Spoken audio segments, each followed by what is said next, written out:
হরিনাম সংকীর্তন ছিল কোথায়? হরিনাম কোথায় ছিল? গোলকে গোপন ধান হরিনাম সংকীর্তন প্রচারিল শ্রী গৌরারায়। গৌরাঙ্গ প্রভু এবং নিত্যানন্দ প্রভু সেই গোলকে অতি সুন্দর ভাবে সংরক্ষিত ভাবে গোপনে ছিল, সেই নাম আনলেন আমার নিত্যানন্দ প্রভু এবং গৌর সুন্দর। কিন্তু এই গৌর সুন্দরটি কে বাবা? গৌর সুন্দরটি হলো, শাস্ত্র বলল ব্রজেন্দ্র নন্দন যে শচীসুত হইল সেই বলরাম হইল নিতাই, দিনহীন যত ছিল সবাই হরিনামে উদ্ধারিল, তার সাক্ষী জগাই আর মাধাই নিতাই। তাহলে হরিনামের গুণে আমাদের জগাই মাধাই উদ্ধার পেয়ে গেল। তারা কি ছিল? তারা ছিল মদের মাতাল, তারা ছিল মাতাল, কিন্তু তারাও উদ্ধার পেয়ে গেল। দেখো এই যে জগাই মাধাই, এ কি আমাদের মতো সাধারণ মানুষ নাকি? এই যে জগাই মাধাই যে মদ খেয়ে চলতে চলতে মারিল চৈতন্যের ভালে, অচৈতন্য ধরা তলে, তবু ডাকে আইরে জগাই আইরে মাধাই, একবার হরি বল বল। এই জগাই মাধাইকে কে জানেন? বৈকুণ্ঠে নারায়ণ আছেন, আর বৈকুণ্ঠে দুজন দ্বারপাল ছিল, দারোয়ান জয় আর বিজয়। একদিন কি হয়েছে জানেন? ব্রহ্মার চারজন পুত্র, নাম সনক, সনাতন, সদানন্দ, সনত কুমার। দেখতে 5 বছর বালকের মতো বয়স আছে।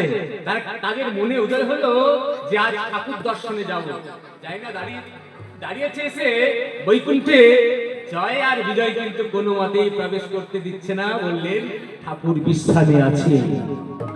তখন সেই 4 জন মুনিপুত্র বালকের মতো দেখতে তো, যখন যেতে পারলো না তখন তাদেরকে বললে জয় আর বিজয়, আমরা বড় আশা করে ঠাকুর দর্শনে এসেছিলাম, তোমরা আমাদের যেতে দিলে না।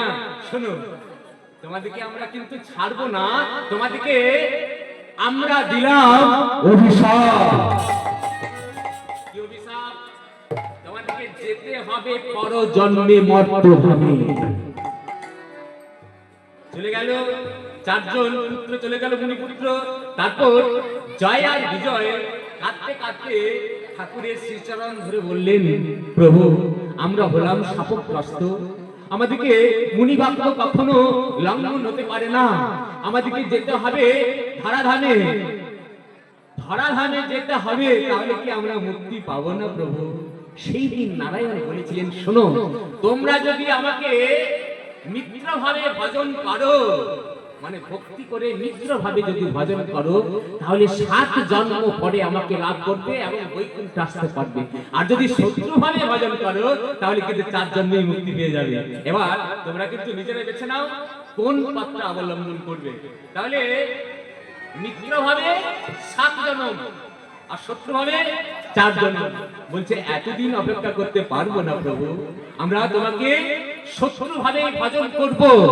সেই জয় আর বিজয় সত্য যুগে হলো কে? হিরণ্যাক্ষ, হিরণ্যকশিপু। ত্রেতা যুগে রাবণ, কুম্ভকর্ণ রামের শত্রু। দাপর যুগে কৃষ্ণের শত্রু হলো কে? দন্তবক্র এবং শিশুপাল। আর এই কলিযুগে গৌরাঙ্গ মহাপ্রভুর নামের বিরোধিতা করলো জগাই আর মাধাই। দিনহীন যত ছিল হরিনামে উদ্ধারিল, তার সাক্ষী জগাই আর মাধাই।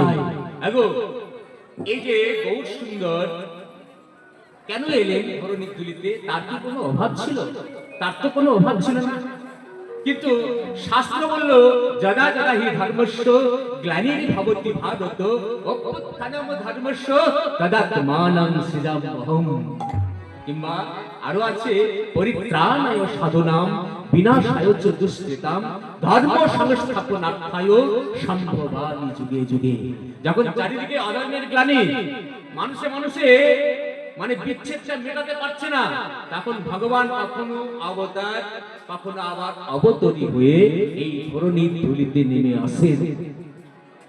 তাছাড়া পরিত্রাণায় সাধুনাম বিনাশায় চ দুষ্কৃতাম, দুষ্কৃতীদের দমন করে সাধুদের পরিত্রাণের জন্য ভগবান যুগে যুগে বিভিন্ন ভাবে নেমে আসেন।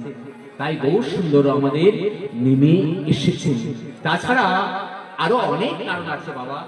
তার কারণ ব্রজের ব্রজেন্দ্র নন্দন অর্থাৎ শ্রীকৃষ্ণই কলিযুগে হয়েছেন গৌর হরি।